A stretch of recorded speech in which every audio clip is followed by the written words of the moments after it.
අද කුරුමදී කැඳවා තිබූ මෙම ප්‍රවෘත්ති සාකච්ඡාවට මන්නාරම ප්‍රදේශයේ වැසියන් පිරිසක්ද ගෙන්වාගෙන තිබුණා. ජයසේකර විතානගේ චිත්‍ර. ගමන සිංහල විජය ගමනේ.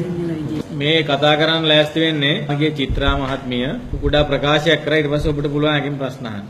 යුද්ධ වල යනකොට එක පරම්පරාවක් ගියා කිව්වොත් එනකොට පරම්පරා දෙකක් එනවා. ඒ පරම්පරා දෙකටත් ඉඩම් දෙන්න ඕන. ඔබතුමියලට මාධ්‍යමට ආරාධනා කරේ කවුද?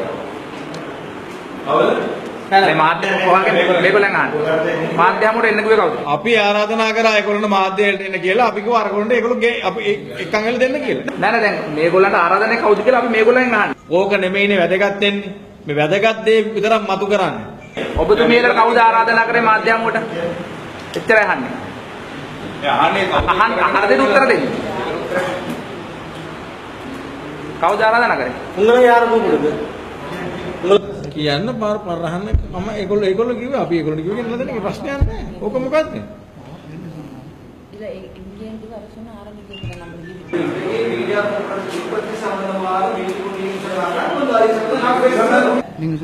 நாளைக்கு மௌலவி எடுத்து இப்படி ஊர் சம்பந்தமா ஏதாவது அபிவிருத்தி இருந்தா காயப்பம் வாங்கன்னு சொல்லி எங்களுக்கு திலக் சார் கால் பண்ணி இப்படி வில்பத்து சம்பந்தமா பேசுறாங்க வாங்கண்டாங்க. දැන් ඔබතුමාලා මේ මාධ්‍ය හමුව තියන්නේ කවුද මේක තියන්නේ? රිෂාඩ් බදරුද්දීන් අමාත්‍යංශයෙන්ද නැත්නම් ඔබතුමාලා? සිවිල් සංවිධාන සහ වෘත්ති සමිති ව්‍යාපාර කියලා ප්‍රකාශයක් කරා. ඒක වගකීමෙන්ද කියන්නේ? ඔව්. ඒතකොට මොකටද මේ බදරුද්දීන් අමාත්‍යංශයේ එමෙතුමාගේ අමාත්‍යංශයෙන් ඉන්නේ? ඒගොල්ලොත් එක්ක තමයි අපි විල්පත්තු ගියේ. ඒගොල්ලෝ තමයි අපිට විල්පත්තු වලට යන අපි ඒගොල්ලොත් එක්ක ගියා. හරි? ඒගොල්ලොත් එක්ක අපි වැඩ කරනවා. මාධ්‍යවේදීන් මෙම ප්‍රශ්නය නැගීමට හේතුව වූයේ මාධ්‍ය හමුව ආරම්භ වීමට ප්‍රථම කාන්තාවක් රැගෙන ආ මෙම බැනරය ප්‍රදර්ශනය නොකිරීම හේතුවෙන්. ඕනේ දැනට ඕනේ.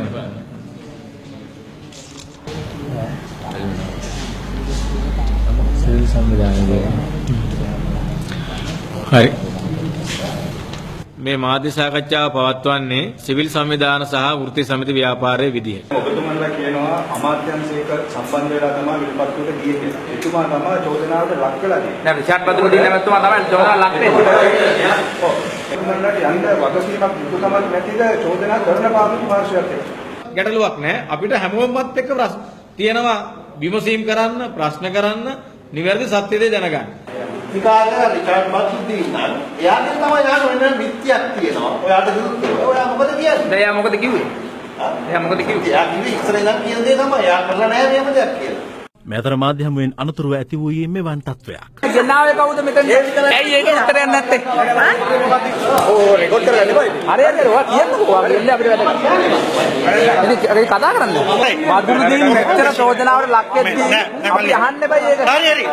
අපි ඌරුව නෙමෙයිනේ. හරි හරි. ඔයා තාම හඳුනන්නේ නැහැ. නෑ දන්නේ නැහැ. හරි අපි ඔයා මගුලේ දැමතුමාගේ කවුරු හරිද? නෑ නෑ. සජීව මෙහාට එන්න. අපි ඕගොල්ලන්ගේ ප්‍රශ්න කිරීමේ අයිතිය පිළිගන්නවා. ඒක පිළිබඳව අපි මේව කරන්නේ නැහැ. ප්‍රශ්න අහන්න බැරි නම් ඔයාලට මොනවා මුද්දරද ඕගොල්ලෝ ප්‍රෙස් රිලීස් එකක් වන්නෝ. ඒකද මම වෙන්න ඕන මහත්තයා. මම සමාව වෙනවා.